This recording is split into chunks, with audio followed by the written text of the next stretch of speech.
today to discuss the Army's fiscal year 24 budget request. The Honorable Gabe Camarillo, Undersecretary of the Army, and Major General Mark Bennett, the Director of the Army Budget, will provide you with an in-depth overview and then take a few questions. Please hold all questions until the end and until called upon to give us the opportunity to get to microphone to you before asking. For transcription, please also state your name and your news organization. For the time that we have, please limit to one question, and we will also hold a media roundtable for any questions that we don't get to on this topic on Thursday, March 16th, where you'll have the opportunity to ask additional questions. We have 40 minutes total for today's event, and gentlemen, the floor is yours. Well, good afternoon, everyone. It's great to be here with all of you. I'm Gabe Camarillo, the Undersecretary of the Army, and for the second straight year in a row, I get to do this rollout presentation with Major General Mark Bennett, our Director of the Army Budget Office. So if you can go to the next slide, please. We're very pleased to be able to roll out the FY24 budget submission, which enables us to continue to implement our national defense strategy with a top line of $185 billion overall for the Army.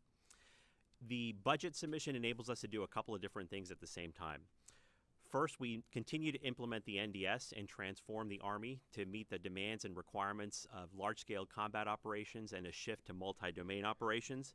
And it also enables us to maintain a budget that's very much driven by our strategy and the priorities set out by Secretary Austin and Secretary Wormuth. So first, I point out on this point, people are our top priority and our greatest asset. So we're able to fund significant investments to address our continued challenge faced across all of DoD to meet our recruiting goals and to help invest in attracting the nation's best talent to the Army. There's a significant emphasis in soldier housing, both in barracks and in family housing, significant investments in quality of life and in access to childcare. Second, there's a key point in terms of emphasizing readiness and capabilities, defending the nation, and building deterrence. First, we fully fund all of our CTC rotations and flying hours, and we invest in key exercises such as Pacific Pathways and Defender Europe. And then, of course, we continue a lot of momentum on our modernization strategy with continued development and procurement of all of our major programs while increasing our overall investment in capabilities that are relevant to the Indo-Pacific, long-range fires, air defense, and deep sensing, as well as logistics in a contested environment. Next slide, please. I'm going to turn it over to General Bennett. Thank you, Honorable Camarillo. Good afternoon. I am Major General Mark Bennett, and I am honored to serve as the Army's 32nd Director of the Army Budget. This slide shows a comparison between last year's FY23 President's Budget request to the current FY24 President's Budget request. The 24 request resources the Army to train, operate, sustain, and modernize the force. The Army's FY24 base budget request is $185.5 billion, an increase of roughly $8 billion above our 23 request. This total reflects the combined resource requirements for all three components, active, U.S. Army Reserve, and the Army National Guard, and includes overseas operations costs. Addressing the increases you see within the RDT&E increase, I will note that 82% of the Army's science and technology budget is aligned to our top modernization priorities. Two significant examples of our RDT&E investment areas are 24 funding of $1 billion for the long-range hypersonic weapon to support the further development and demonstration of the prototype battery that will provide the Army a strategic attack weapon system to defeat anti-access area denial capabilities. There's also Optional Manned Fighting Vehicle RDT&E funding of nearly $1 billion, $997 million, to support the maturation of detailed design and prototyping phases with the competition. Increased procurement includes critical munitions for combatant commanders such as the Precision Strike Missile of $584 million and the Patriot Missile Segment Enhanced Missiles of $1.2 billion. Other modernization priority efforts include the Armored Multipurpose Vehicle at $555 million, Mobile Protected Firepower at $395 million, and the Next Generation Squad Weapon for $293 million. The Army continues as well to invest in upgrading industrial base facilities with over $1.5 billion to meet the requirements of upcoming next generation ammunition and equipment. Increased military construction funding addresses Army senior leadership's commitment to soldier housing and barracks, which we will talk more about later. Lastly, included in this budget is a 5.2% pay raise, which is the highest in 20 years for our military and for our civilian employees, 40 years. Increases for housing and subsistence allowances for our soldiers and their families are included as well. Honorable Camarillo, back to you. Thanks. Next slide, please. So just briefly wanted to highlight, as the Army continues to transform to the Army of 2030, engaged in multi-domain operations as part of our national defense strategy, there are a couple of highlights we'd like to flag as part of the FY24 budget. First is our continued investment in key capabilities that are ramping up in FY24. Deep sensing, significant investments in Titan and Hades, $142 million first for Titan and $191 million for Hades respectively. Long-range fires, continued development of our mid-range capability, long-range hypersonic weapon, as General Bennett just said, and increment 1 of our precision strike missile, as well as continued development of PrSM's capabilities. Air defense, to protect all of our joint forces in any theater, significant investments in IFPC, MSHORAD, and counter-UAS, with the latter being $400 million, integrated air and missile defense, $697 million, MSHORAD, $590 million, and IFPC, $509 million. And also don't want to forget to mention the significant investment in our major modernization programs like Future Vertical Lift and Combat Vehicle Modernization, as well as significant investments, as I mentioned earlier, in contested logistics. But how does this come together? We develop capabilities, but we field units and formations, and that's how we actually fight. And significant effort and ground will be covered in FY24 to include converting our first multi-domain task force to full design with long-range fires. Our SFABs continue efforts to build partnership capacity around the world, the development of watercraft companies, and cyber warfare detachments, to just name a few. And we wanted to also mention that there is investment within the FY24 budget to build and develop skills that we need, particularly, for example, data science to access and unlock data, and technical skills to help us drive interoperability with our joint sister services, our partners, and our allies. Next slide, please. So, as we said, people are our number one priority. And as we looked ahead and we talked last year at the budget rollout about end strength and the uncertain recruiting environment, we wanted to flag where we are in the FY24 budget. Certainly, we did not choose, or nor are we selecting to choose, to reduce the size of the Army in the FY24 submission. We do plan an active duty end strength. We programmed against the requirement of 452,000. But this reflects our desire over the FYDP to build our end strength, but there are significant uncertainties regarding the recruiting market. As Secretary Wormuth has said in many instances, it did not take 1 year to get into this situation. It'll take several years to get us out of it. We are not alone across the department in facing a historic recruiting challenge, and we are pulling a significant number of levers and undertaking a significant number of reforms, all of which are resourced in the FY24 budget to help us improve our recruiting performance.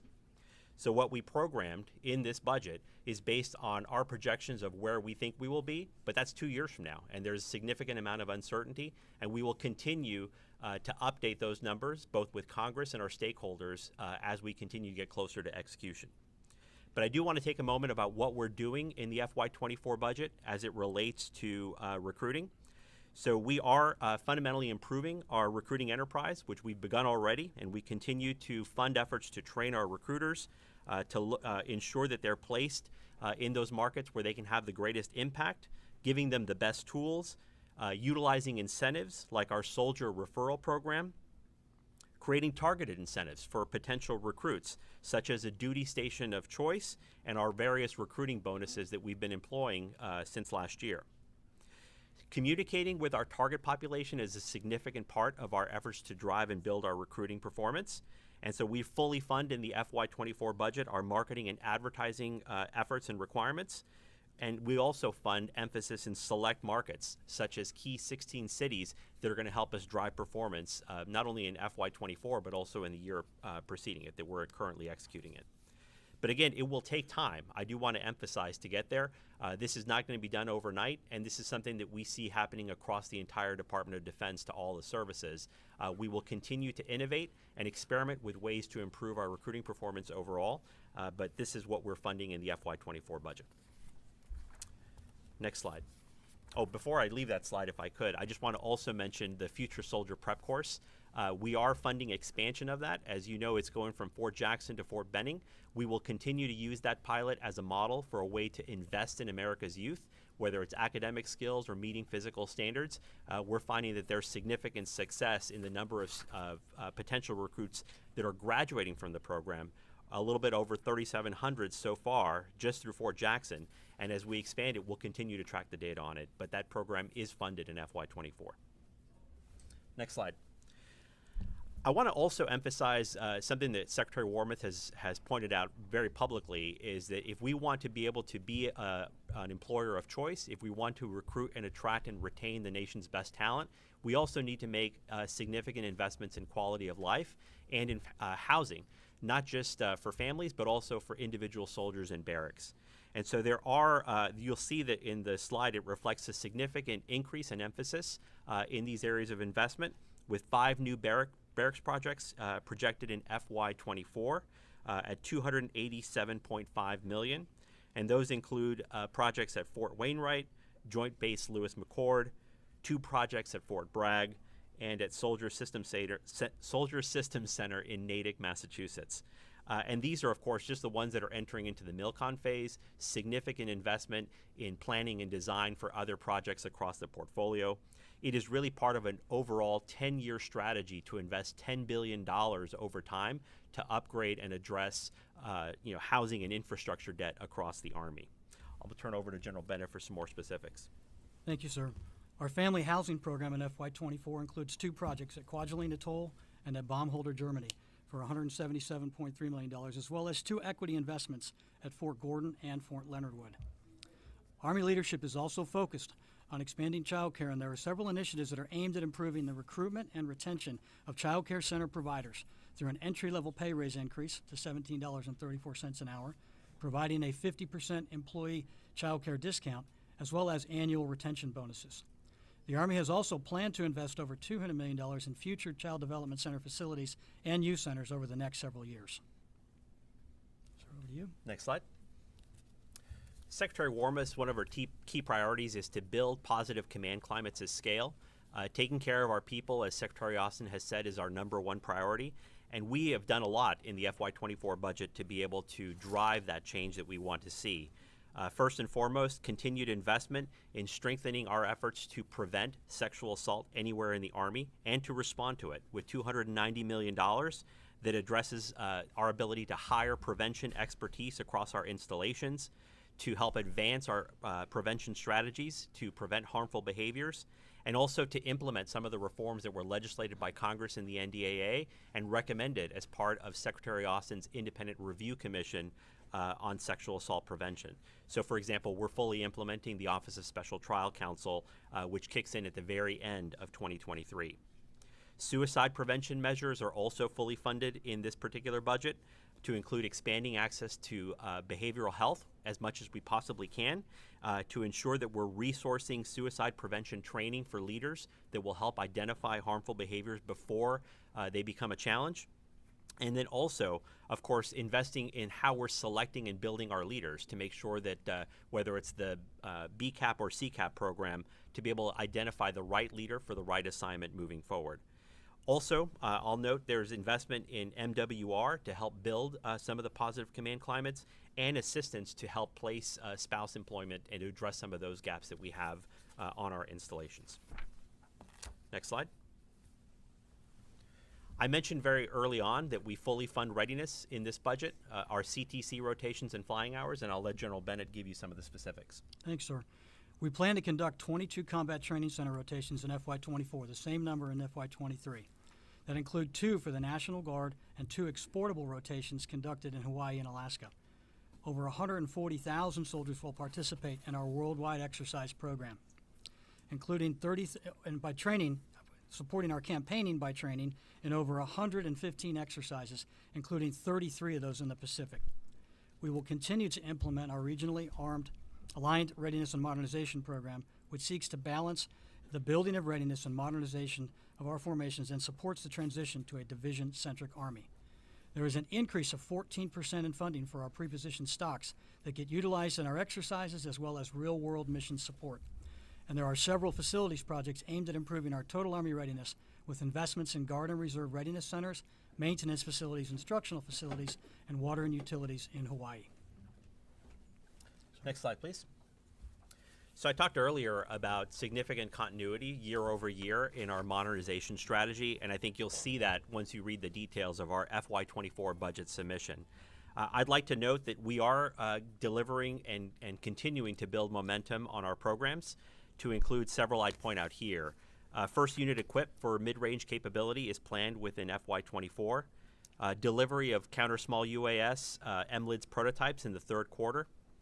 PRISM Increment 1 continuing to deliver prototypes in the fourth quarter of FY24, and Army Integrated Air and Missile Defense fielding in the first half of the year in FY24, as well as the Next Generation Squad Weapon with first unit equipped in the second quarter of FY24, all demonstrate that we're continuing to build significant momentum in this particular effort. There are procurement quantities of note in this particular budget as we continue to invest in programs that are in full rate, to include AMP-V, 191 in terms of the quantity, JLTV, 1,753, and then, of course, continued procurement of PAC-3 in terms of size, 230 that fully make use of our investments in production capacity in the industrial base. Significant quantities for a whole host of other programs, all of which I won't list here. But I will say that across the board, over FY23's budget submission, you see an increase in investment in RDT&E and procurement. I'll turn it over to General Bennett for some more details. I'll talk some more on the program investments, which include developing a resilient tactical network that includes 13,701 HMS radios, consisting of 5,465 of the leader and 8,236 of the Manpack variants. This also addresses our crypto requirements. We're going to purchase 34,221 low-cost tactical radio replacements, which replaces our SINGARS system, as well as 2,241 high-frequency radios. Lastly, the mobile protected firepower for the second lot of 33 low-rate initial production vehicles, which will provide 2 company sets of MPFs for fielding. Next slide, please. So it's no secret that as part of our national defense strategy, the pacing challenge is in the Indo-Pacific region, and we wanted to highlight some of the significant investments that we're making in our FY24 budget submission that are aligned to that pacing challenge. As Secretary Warmoth has also said in many cases, we are fully funding our efforts to do 3 things in the Pacific. First, it's to build deterrence as part of the joint force, and we're supporting those efforts to build capability and partnerships with allies and partners throughout the region, to include investments in our security force assistance brigades that trained with over 12 countries in the Pacific this last year, and fully funding our exercises like Pacific Pathways, and development of the JPMRC for coalition-based training both in Hawaii and Alaska. As the linchpin force, as part of the joint force in the Pacific, we are supporting the joint force ability to establish potential hubs of operation in the region and in defending it through investments in integrated air and missile defense, such as Patriot, IFPC, and others. Secondly, we're enabling ground-based long-range fires and deep sensing capabilities to go with it as part of the Pacific. You'll see a significant investment in the FY24 budget related to that. As General Bennett has pointed out, significant investments in long-range hypersonic weapons, the continued fielding of our MRC capability, and the ongoing development of our PRISM precision strike missile capability as well. And then third, sustaining the force through contested logistics in this particular area. So what you'll see in the FY24 budget includes investment in watercraft to include the maneuver support vessel light and heavy, various enablers to support contested logistics operations such as fuel distribution and storage systems, and other investments in Army pre-positioned stock. I'll turn it to General Bennett for any other detail. I would note that the 33 exercises in the Pacific are the highest number of the Army's total program in FY24 of 115 programs.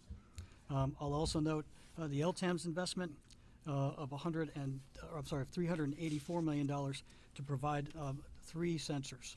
Sir, back to you. Next slide, please. As we all saw last year with the acute threat of Russian aggression and the invasion of Ukraine, obviously with tremendous support for the Ukrainians through drawdown assistance, the administration has made a significant effort, and I'm proud to say that the Army's played a leading role in that. One of the things that we are working through, not only in the base budget, but also with Congress's support through supplementals, is investing in the resupply particularly in the area of critical munitions. So I wanted to talk just a little bit about what the FY24 budget does. You know, in addition to the supplementals, which are not part of the FY24 ask, obviously, and significant investment that has been made there, not just to buy back these munitions, but also in many cases to invest in enhanced production capacity in the industrial base, we're able to take advantage of that as we put together the FY24 budget. So, for example, you'll see significant investment in procurement of Patriot and Tomahawk missile quantities, fully taking advantage over time investments that have been made in production capacity. Gimlers is another example with $942 million in the base budget. 155 ammo, $221 million just in the base budget alone that will be paired with additional funds that were used or that were appropriated through supplementals. And then, of course, next generation squad weapon ammunition, $191 million. We are pursuing, as part of the department-wide effort, enhanced multi-year procurement authority in FY24 on selected programs. At this point, we are not prepared to be able to identify which ones they are, but we are working our way through that, and certainly we hope to have more on that as we are able to work through that particular process. But I would note also that FY24's base budget also includes significant investment in the organic industrial base. Now, some of this was funded in the supplementals in FY22 and FY23, but in addition, we do have money in the base budget because we were able to develop, before the Ukrainian invasion, a long-term 10-year organic industrial base modernization strategy by which we were able to pull projects forward. When some were funded from the supplemental, we had the next wave of projects that will drive production capacity across the industrial base ready to be funded into the base budget. And you'll see here it's $1.5 billion in the FY24 base that goes towards those investments. Taken together with significant help with the supplementals, we see that we are driving long-term stability, predictability, and most importantly, capacity in the industrial base over time. General Bennett? You have anything to add on that one? No, sir. Okay. No, sir. Thank you. The next one, next slide, is a key issue in terms of Army digital transformation. There's no secret that if we're going to be able to fight, to perform multi-domain operations, and to execute the National Defense Strategy, we have to be able to unlock data, ensure that we have the right skills in place, and to develop the right tools at the pace that we need them moving forward. There has been a concerted effort over this last year to relook our entire network spend across the Army through a series of capability portfolio reviews. And what that did was allow us to align our FY24 investments in a way that will help us to achieve foundational gains to enable us to accelerate our digital transformation. That includes, for example, key investments in zero trust implementation of $439 million in a much more concerted way to be able to effectuate the department's strategy to get at zero trust and higher security. Unlocking data, significant investment in the cloud, our transition to cloud for certain key applications, as well as efforts to unlock our data through data platforms. Upgrading user experience. We've all heard about Fix My Computer, and there is in the FY24 budget significant investment in order to retire technical debt that is accumulated over many years across the DoD, but certainly within the Army, to upgrade user experience and also experiment with pilots that might make it easier for soldiers and civilians in the Army to be able to use the right tools in a way that that's very effective for them. And two that I would mention is bring your own device pilot and the virtual desktop interface. Secondly, I point out that we continue to experiment with artificial intelligence and machine learning in our warfighting capabilities, as also on our enterprise side in how we do business and back office operations.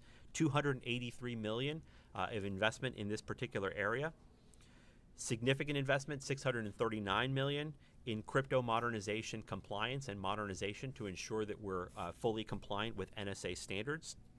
And then, of course, there are funded investments to upskill our workforce, to bring in software development expertise, cyber expertise within the Army, and to ensure that we've got people who have an understanding of the types of best practices that industry employs to help us steer and guide our efforts within the Army.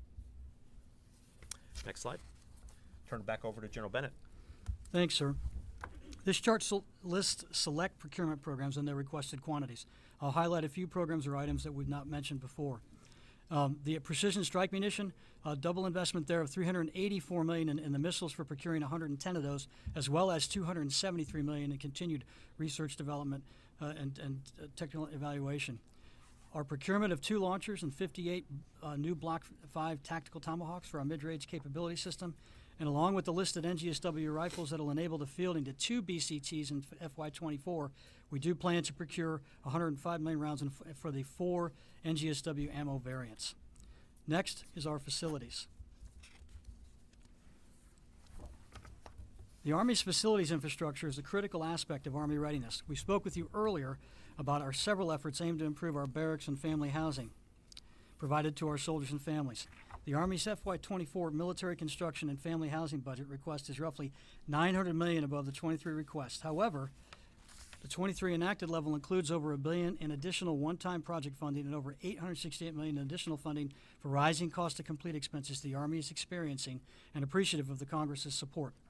The Army's 24 MILCON request of $2.8 billion addresses family housing, readiness, and modernization needs to include the $287 million we mentioned for the 5 barracks, $197 million for 8 readiness centers, 7 of those in the National Guard, 1 in the Army Reserve, $95 million for 5 Army Reserve National Guard maintenance facilities, $132 million for 5 range improvements, 4 of those in the active component, 1 at the National Guard, $163 million for a state-of-the-art cyber instructional classroom facility at Fort Gordon, $56 million for a 300,000-gallon water storage tank at the Ali Manu Military Reservation in Hawaii, and $305 million for the family housing projects at Baumholder and Kwajalein, as well as the equity investments.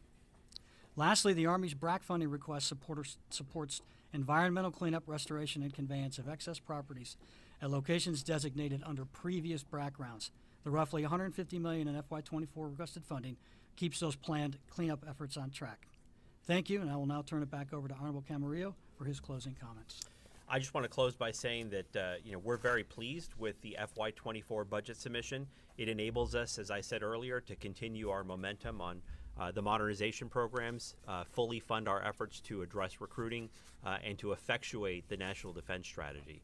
So with that, we're looking forward to your questions. Okay, let's start over here. Ashley.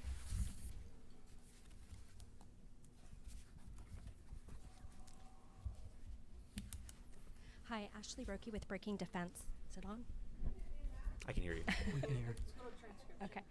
I wanted to go back to the multi-year munition buys. I understand you don't want to talk about it, but OSD has already disclosed that it is Gimlers and Patriot, and I wanted to clarify if that's Patriot launcher or munitions, and to see what the sticking point is for the Army, working to get the multi-years when the Navy and the Air Force have been able to move forward with some of theirs.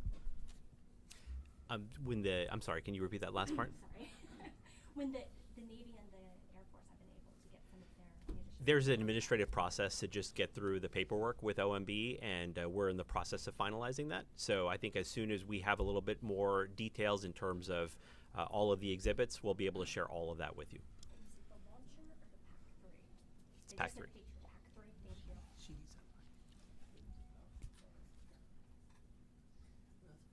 If you're done with it. Okay, Jeff?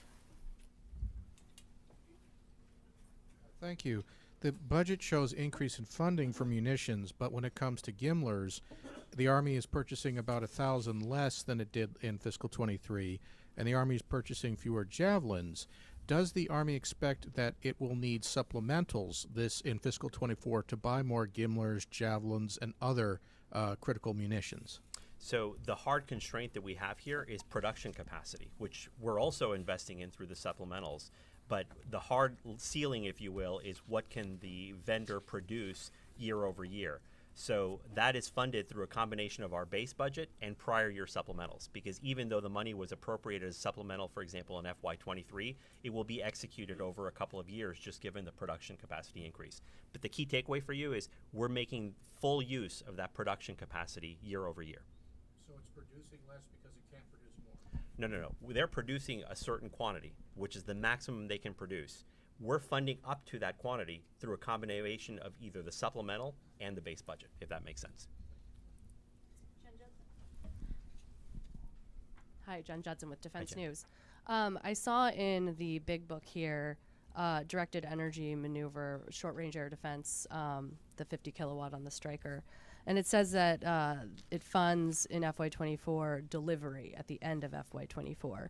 Now, I thought that the 50 kilowatt on a Stryker was supposed to be delivered, actually should have been delivered maybe by now, to the first platoon, to the first unit. So can you talk about what this means? Are you on track with the 50 kilowatt Stryker, or has it been delayed for whatever reason? If you could just provide a little more clarity on what all this means here. I'll let Mark fish it out, but I think the difference is just the delivery of a prototype to go into testing versus kind of issuing with a unit. But I'm going to let Mark kind of find the numbers. Yeah, it's I'm showing two MSHORA DE prototypes at Yuma in testing, and 2 more prototypes to be delivered in 23 as well. So it's not that the program is delayed; just got to go through the testing paces before it gets fielded. Yes, sir. Steve Banner. Steve Bannon, military.com. As I'm looking at your barracks projects, and there's a lot of installations that need new barracks. I understand you can't do them all at once, but can you talk a little bit about how you triage that? And also, I'm sure I'm reading it wrong, but the book and the slides have completely different barracks construction numbers. If you can kind of clarify that. Sure, I'll let Mark speak to the numbers, but we do have a facilities investment plan that's basically a 1 to N list based on a variety of factors. That's run by the Army Material Command. It factors in life, health, and safety as obviously our top priorities, age of the installation, the number of people that use it, a whole host of factors. There are environmental conditions where, for example, there are more likelihood of finding mold, for example, at a particular barracks facility. So all of those come into play to allow that 1 to N list to get developed. It is refined continuously over time, and as we build our budget, we look through it. As we put together the FY24 base budget, it's informed by a couple of different factors. First, what was funded in FY23, and there were some projects that were funded in the base budget, some that were funded through congressional ads, and those are executing. In addition, which projects are ready in terms of shovel readiness, because the planning and design has been done, they're ready to go. And so I think we look at that subset to figure out what we can put in the base budget that's based, that's ready to go from that perspective. So Mark, if you want to speak to the numbers. Yeah, I'll have to check. I don't know which figure you're referring to in there, but our barracks projects are the $287.5 million that we spoke of earlier. Happy with slide numbers? Yes. I'll have to take a look at that and update that if necessary. Thank you. Okay. Tony. I had a couple questions on one on IVAS. What's the procurement and R&D funding? And 2, Abrams. Your document here indicates 34 Abrams to be upgraded. Do I take this as the Pentagon's made a decision that the Ukraine the 31 M1A1s, A2s are going to be basically taken from Army stocks, and these 34 represent 34 of the 31 are buried in here? So I'm going to answer your first question first. On the IVAS, and Mark can double check the numbers, it's 1.2 variant that we're buying procurement quantities because we had bought the other ones in 23. And he can add something afterwards. I would not read anything into the Abrams procurement quantities that are the current, most modern version. I think it's the SEP A3 version that are in the base budget of FY24. We have not used the FY24 budget submission as a means to indicate how we're going to source the requirement for Ukraine. Has the sourcing for that been determined? It's been a month and a half. All of the options are being looked at right now, and I think we'll have more to say whenever it's finalized. To address your specific question for IVAS, the RDT&E amount is $76 million, and the procurement amount $89 million, for a total of $165 million. $165 million. Okay. And you can just say your news outlet right there. Yep. Thank you. John Harper with Defense Scoop. In the documents, there's a reference to a remote combat vehicle. Is that the same thing as a robotic combat vehicle? Has that just been kind of rebranded? And then how much funding is there in FY24 for the RCV, and what are your kind of plans for that program in the next fiscal year? There's no brand name change, so it should be RCV, the robotic combat vehicle, and General Bennett can give you the numbers. It's $142 million in RDT&E in 24.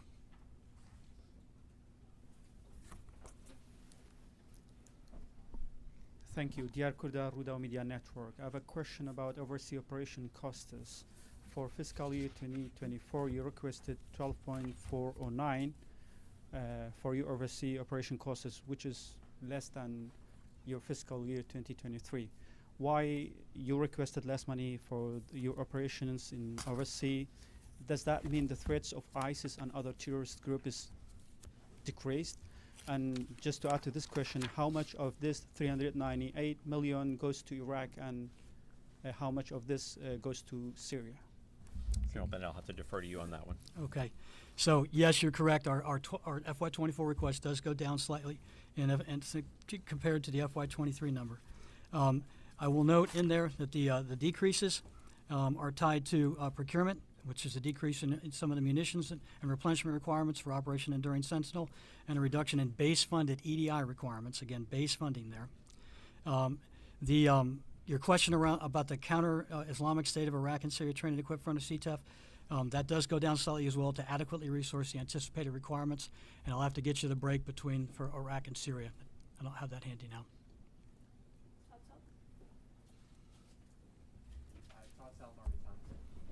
I see that the in-strength numbers are down about another 20,000 soldiers as compared to last year's request. I'm aware that the recruiting goal has gone up by about 5,000.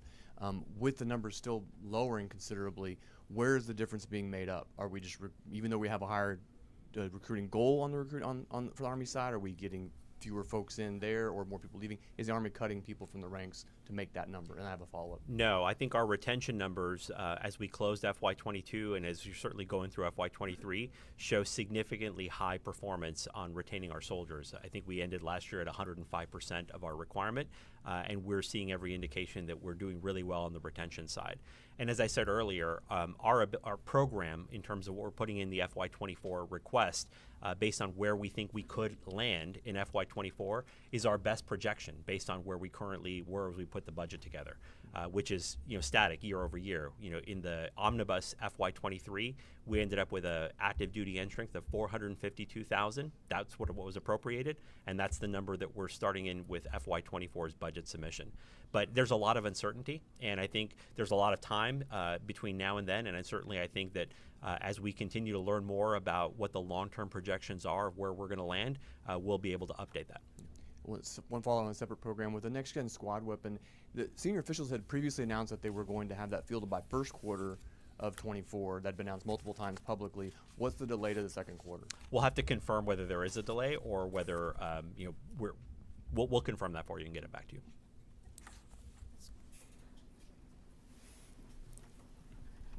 Hi, Brian Everstein with Aviation Week. I was hoping you could expand a little bit more on the $1.5 billion for FVL, for advanced aviation advanced development. Can you talk a little bit about the schedule for these 6 FLRAA prototypes, the flight demonstration for FARA, and it mentions $458 million for FARA. How do you see that number progressing over the FIDEP? Okay, Mark, I'll let you start and then I'll jump in.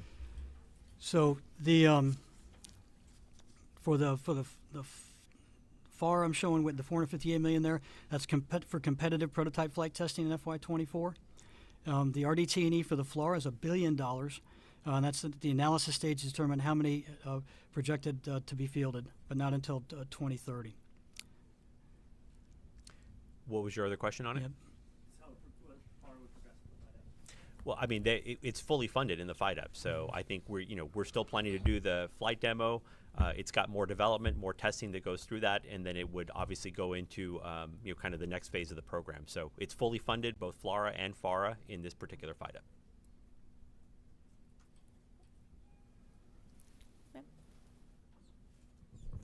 Hi, I'm Kamal Abdi, reporting for AZB Daily Pakistani media outlet. Okay, I have one question on your recruitment challenge as you were speaking of. So can you speak a little bit more about it? And my specific question, do you plan to go big about it, like going on campus and looking around and motivating them? Because, it requires a lot of effort to attract and get them, and, so can you speak a little bit more about it? And my second question is on Guantanamo Bay. Like, it's one of the most critical bases of U.S. military. So I've been there in person, and I've seen the soldier barracks and, townhouses, and it's a very nice base. And so can you speak do you have big plans about the barracks there, the soldier barracks and the housing at Guantanamo Bay? Thank you. Well, thank you for the question. I'll first tackle recruiting. As I said earlier, it's not a challenge that happened overnight. I think it took many years to get there. There's some long-term and some short-term trends. Some of the short-term trends, are conditions in the labor market, fierce competition for talent, lack of access in some cases to high schools, And then, of course, there are the longer-term trends, which are declining propensity to serve in the military more broadly, not unique to the Army. I think all the services are feeling that challenge. In addition to the fact that fewer and fewer of America's youth population have an understanding of the range of career options in military service. So we're undertaking a broad effort, not just to retool our recruiting enterprise, but also to reintroduce the Army and the notion of military service to the American public more broadly. And to be very honest and candid, I think we need all of your help as well to do that. Because the reality is parents, aunts, uncles, grandparents of students that are coming out of high school in many ways don't know that if you join the Army, you have an opportunity to get funds to go to college while you serve. You have an opportunity to learn skills in high-end, very technical skill sets to be either a doctor, a lawyer, an engineer, software developer.